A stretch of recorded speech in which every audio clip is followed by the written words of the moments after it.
మొదటి వారు కడపటి వారు అవుతారు. అదే కాలములో ఎవరు కడపటి వారిగా ఎంచబడుతున్నారో, ఎవరు కడపటి వారిగా బతుకుతున్నారో, ఎవరు కడపటి వారిగా పక్కన పెట్టబడ్డారో వారు మొదటి వారు అవుతారు. ఖచ్చితంగా మొదటి వారు మొదటి వారిగానే ఉండాలి, కడపటి వారు మొదటి వారు అవ్వాలి. అది దేవుని చిత్తం. మొదటి వారు మొదటి వారిగానే ఉండాలి, కడపటి వారు మొదటి వారు అవ్వాలి. ఇది దేవుని మనస్సు. మొదటి వాడికి 1 దీనారమే ఉదయం 6 గంటల నుంచి సాయంత్రం 6 గంటల వరకు వారు కష్టపడితే, ఆ చివరి గంట వచ్చిన ఆ చివరి పనివాడికి కూడా వాడికి 1 దీనారమే.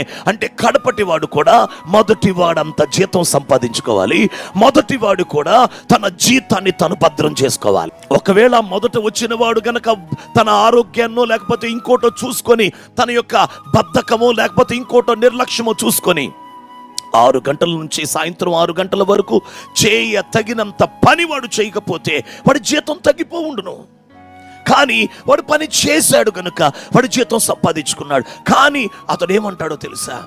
నేను ఉదయం నుంచి కష్టపడుతుంటే నాకు 1 దీనారమే, ఇదిగో సాయంకాలం వచ్చి చివరి గంట వచ్చినోడికి ఆడికి 1 దీనారం ఇచ్చావు, మా ఇద్దరిని ఎందుకు సమానం చేసావు? కష్టపడటంలో వ్యత్యాసం ఉంది కదా అని అడిగితే ప్రభు అంటాడు, నేను మంచివాడినైనందుకు నీకు కడుపు మంటగా ఉందా అన్నాడు.